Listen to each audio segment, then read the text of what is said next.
Hello. It's so nice to be sharing simple discoveries with you again for a happy and active life.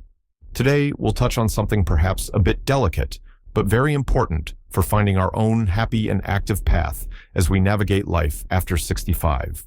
Remember when your children were little and you knew everything? Every scraped knee, every school play, every little triumph? You were the center of their universe, their confidant, the one they ran to with every piece of news, good or bad. But somewhere along the way, perhaps after 65, you might have noticed a shift. Sharing your plans, your dreams, your daily activities doesn't always seem so simple anymore, does it? Suddenly, your well-thought-out weekend plans or decision to try a new club are met not just with interest, but with a flood of questions, worries, unsolicited advice, feeling like a heavy blanket on a warm day. Suffocating, not comforting. This doesn't happen out of malice. Our children love us, and their concern turns into protective instincts, often viewing us through a lens of vulnerability, forgetting our wisdom and resilience. The habit of automatically sharing everything, this sort of open house in our lives that we've maintained for years, starts to drain our energy, like a leaky faucet slowly emptying a sink. But what if I told you that a gentle adjustment in what and how much you share could lead to a profound sense of calm, fewer well-intentioned but tiring interventions, and a stronger connection with yourself? These aren't drastic measures, just thoughtful adjustments. Stay with me, and let's explore 7 reasons why slightly stepping back from sharing every detail might be the key to unlocking a more peaceful and self-directed chapter of your life. 1. Reclaiming quiet from the flood of advice. The first, and perhaps most obvious reason, is the desire to reclaim some quiet from the flood of advice. This isn't to say your children's advice is bad. Often it's well-researched and given with love. But sometimes there's just too much of it, and it starts to drown out your own inner voice. Let me tell you about Eleanor, 72. Eleanor had always been very open with her son, Mark. Every doctor's visit, every stock market fluctuation, every new hobby she considered, Mark knew everything. At first, it felt natural, an extension of their close relationship. But over time, Eleanor began to feel a burden. Every health report was followed by a list of suggestions from Mark, new diets she should try, articles about the latest medical research, even gentle chiding if she missed his recommended exercises. Her plans for small investments were met with detailed risk analysis and alternative strategies. Eleanor started noticing a slight sense of dread before calling Mark. She described it as standing under a waterfall of information when you just want a drop of water. Her own thoughts, her intuition, her desires were drowning in the noise of well-meaning advice. She felt less like a beloved mother and more like a project that needed constant optimization. The turning point came when she decided to take a weekend trip to a nearby city to visit an art exhibition. Normally, she would have called Mark immediately, detailing the route, hotel, and her plans. But this time, she felt a strong reluctance. Instead, she just went. She booked a charming B&B, wandered through galleries at her own pace, enjoyed dinner alone with a book.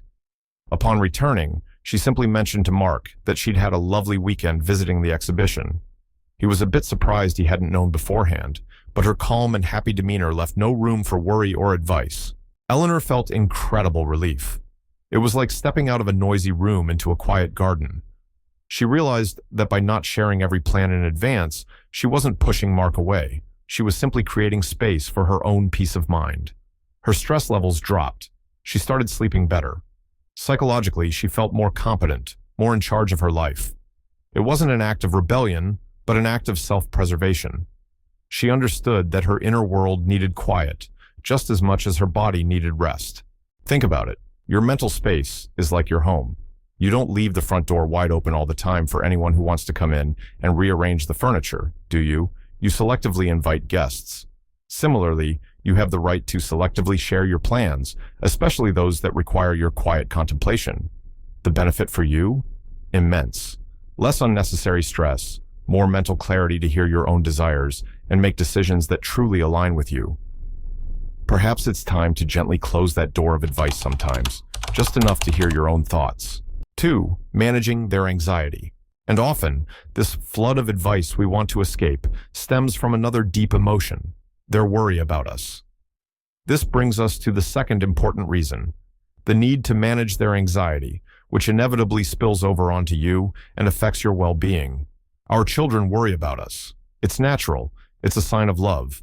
But sometimes their worry can become suffocating, like a fog seeping everywhere, leading to endless calls, check-ins, and the feeling that you're constantly being watched, your every move assessed for safety. Take Arthur, 68. Arthur had recently retired and enthusiastically dove into his lifelong hobby, wood carving. He also loved long, solitary walks in the woods. His daughter, Sarah, living in another city, was terrified. Every time Arthur mentioned going to his workshop in the garage or heading out for a walk, Sarah imagined horrible scenarios: cuts from tools, falls on the forest path, heart attacks while alone. Her anxiety manifested in frequent calls. "Dad, are you sure that's safe? Maybe you should take your phone. Will you call me as soon as you're back?"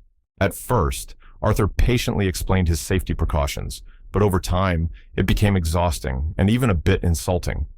He felt his joy in freedom, and new hobbies was being clouded by his daughter's constant anxiety. He started avoiding talking about his plans, but that only increased her suspicion and worry.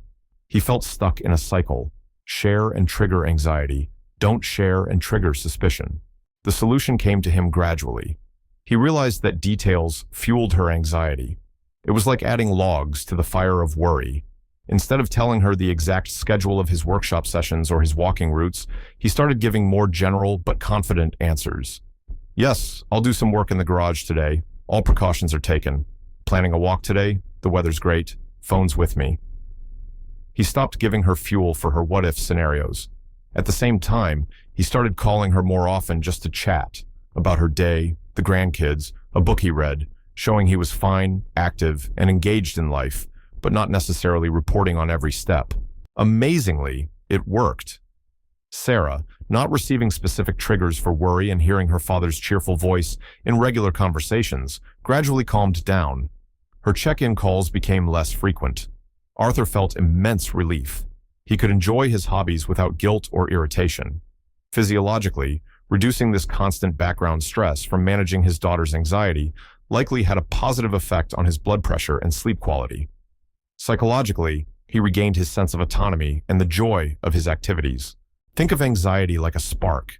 The details of your plans, especially those that seem risky to your children, can be like dry grass that this spark falls on. By not providing extra details, you're not lying. You're simply not creating flammable conditions.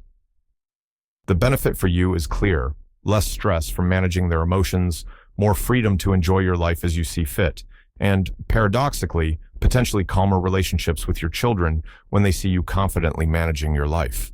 It's about letting the embers of worry cool down, rather than fanning them with the wind of excessive details. 3. Conserving your precious energy. Managing their anxiety and deflecting the flood of advice takes effort, doesn't it? And this naturally leads us to the third, very practical reason: preserving your precious energy. As we age, our energy becomes an increasingly valuable resource, like a carefully gathered harvest that needs to be used wisely. Explaining, justifying, defending your plans to skeptical or overly concerned children can be incredibly exhausting, both physically and emotionally. It can feel like swimming against the current.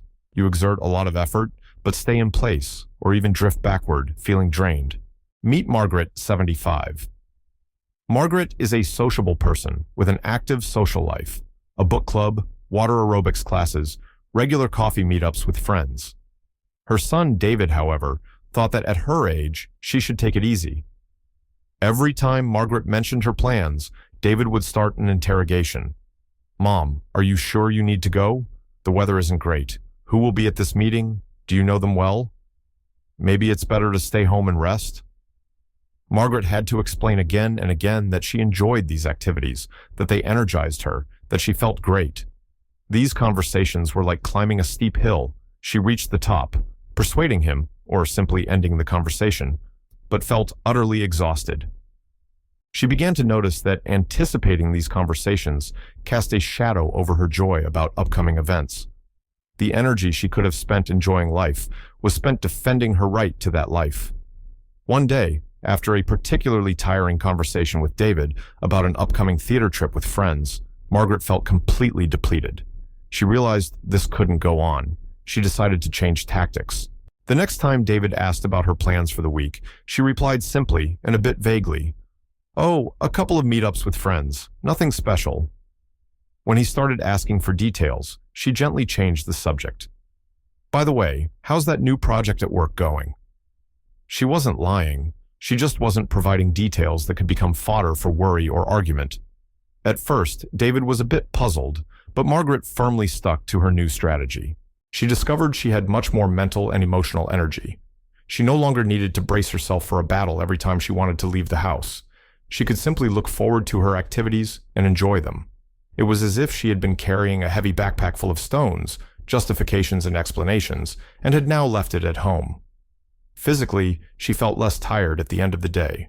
Psychologically, she felt more lightness and joy. Your energy is your currency for living. Spending it on unnecessary explanations is like paying an exorbitant price for what is rightfully yours, your life, your decisions. By keeping some details to yourself, you conserve this precious energy for what truly matters, for living, for joy, for health. The benefit is obvious. More strength for your favorite activities, less emotional exhaustion, more pleasure in each day. Remember, your energy is not an endless resource. Invest it wisely, primarily in your well-being. 4. Protecting your autonomy and independence. Protecting your energy is closely linked to protecting something even more fundamental, your autonomy and independence. This is the fourth important reason. After decades of making decisions, managing a family, career, finances, it can be very frustrating, even demeaning, to feel that your decision-making ability is being questioned, even if it's done with the best intentions.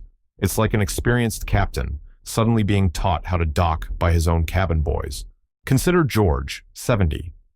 After his beloved wife Martha passed away, his daughter Emily, who lived nearby, took on many responsibilities, for which George was grateful. But over time, her help began to morph into control.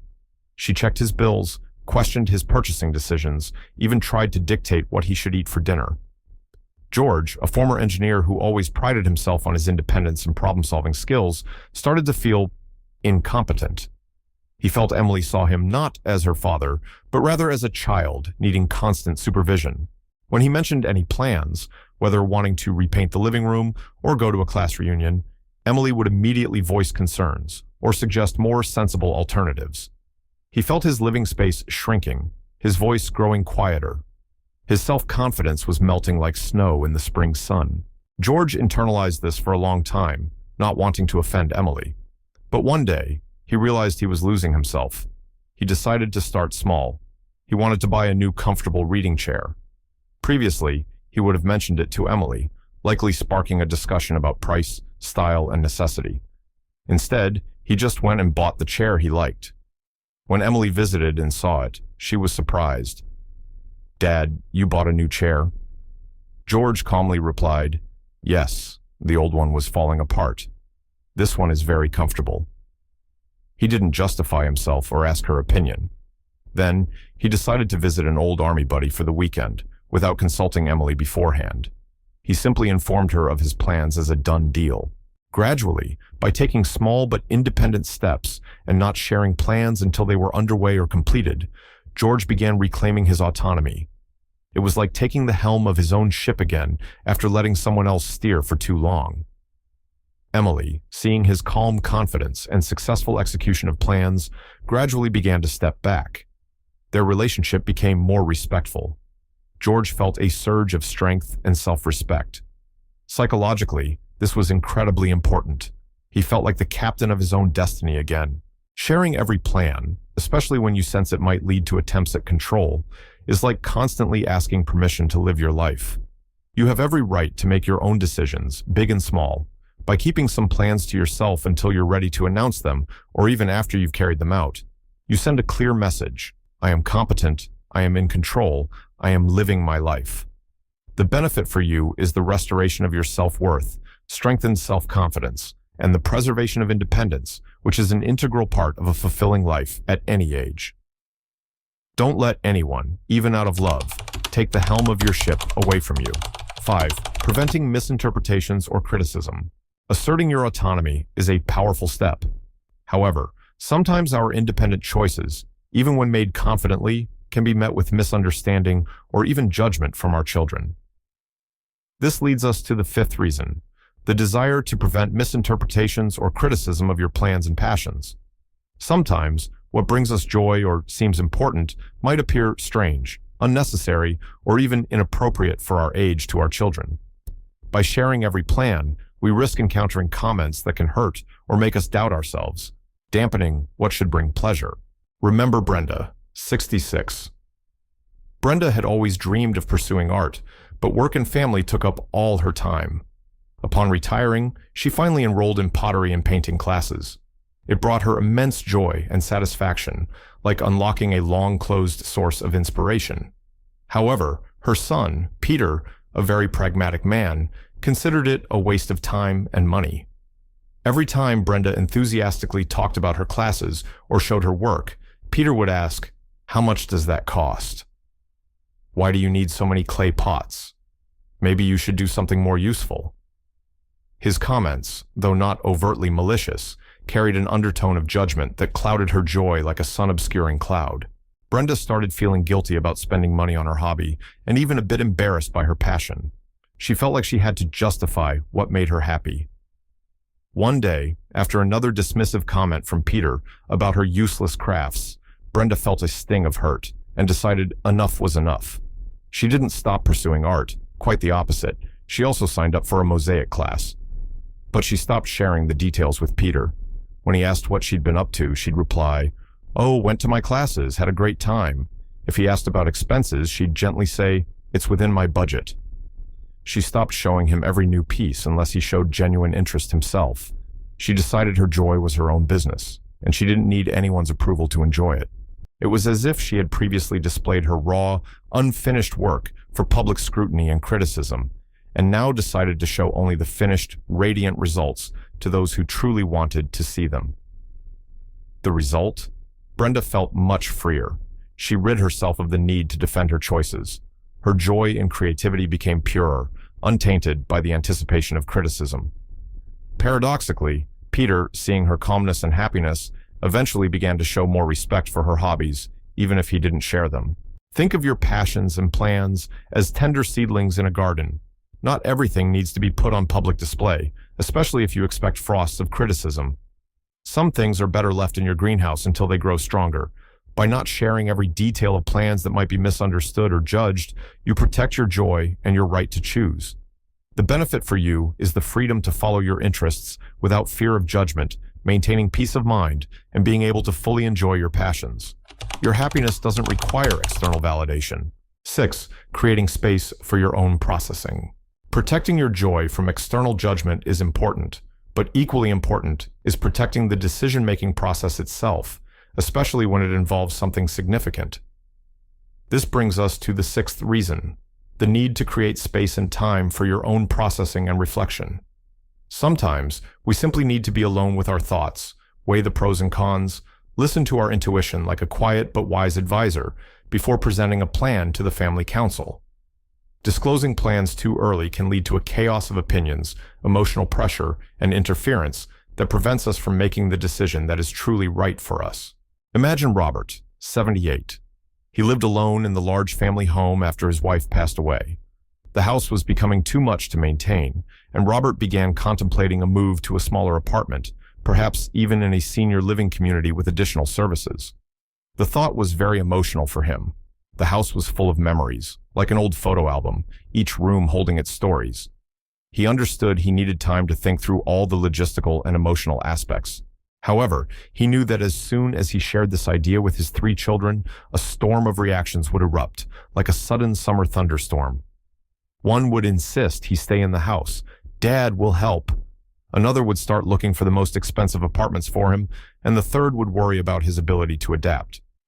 Robert felt he needed to reach a firm decision himself before he could withstand this onslaught of opinions and emotions. He felt the need for a quiet harbor for his thoughts, where he could calmly sort everything out. Robert decided to act wisely. He began exploring options on his own. He visited several residential complexes, talked to realtors about selling the house, considered the financial aspects. He allowed himself to grieve the past and worry about the future. But he did it at his own pace, without external pressure. It was like baking a complex pie. He needed time for the dough to rise in a warm, quiet place, without someone constantly opening the oven and poking it. Only when he felt confident in his decision to move to a specific community he liked and had developed a rough plan of action did he gather his children and calmly announce his decision.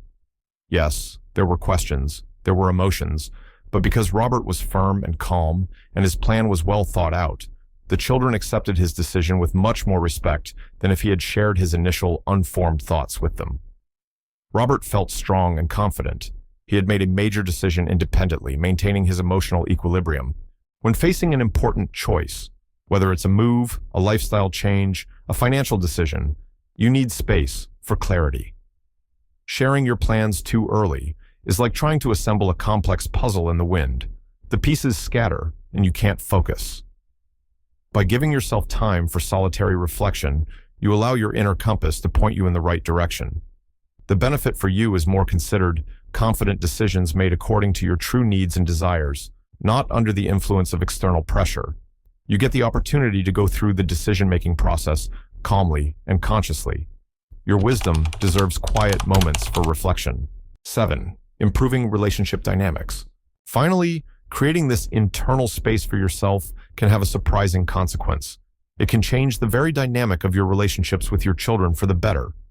This is the 7th reason.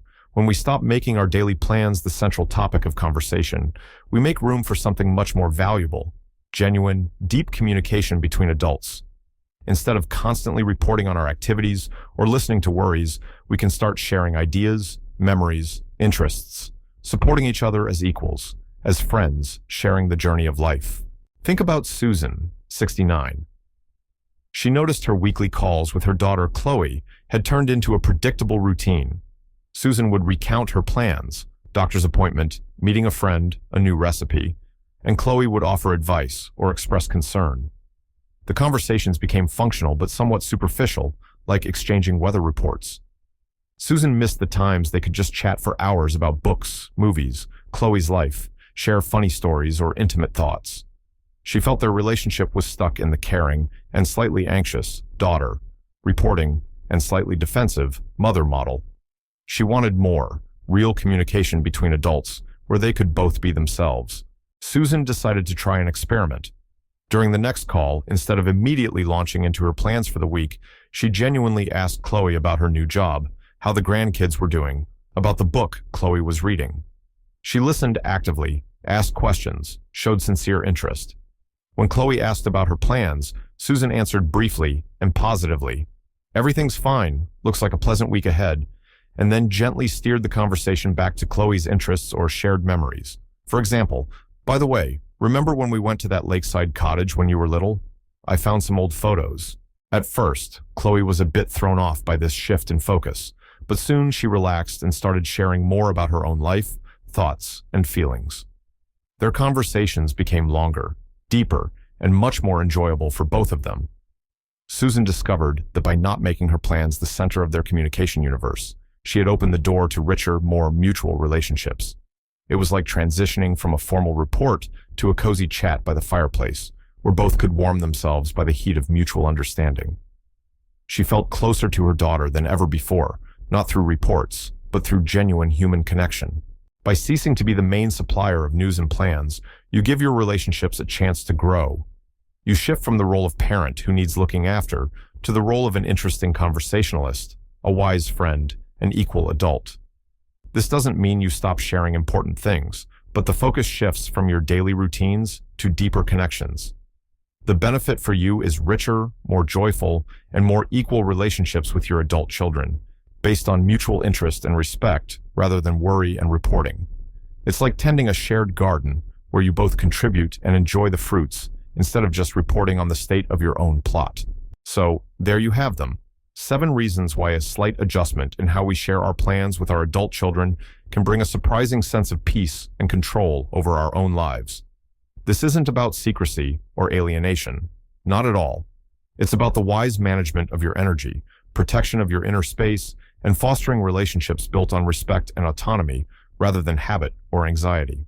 Your life, your experience, your wisdom, They are unique and valuable. You've come a long way, raised children, accumulated priceless life experience. You've earned the right to live your days with the level of openness that is comfortable specifically for you. Perhaps it's time to turn down the external noise a bit to better hear your own voice, your intuition, your desires. This transition to more mindful sharing of information isn't selfishness. It's an act of self-love and, ultimately, can even strengthen your bonds with loved ones by building them on a new, healthier foundation. Remember, taking care of your peace of mind isn't a luxury. It's a necessity. You deserve this calm, this space, this quiet joy. Walk through life gently, trust your instincts, and know that you have everything you need to make this chapter of your life truly your own. Thank you for spending this time with me. Take care,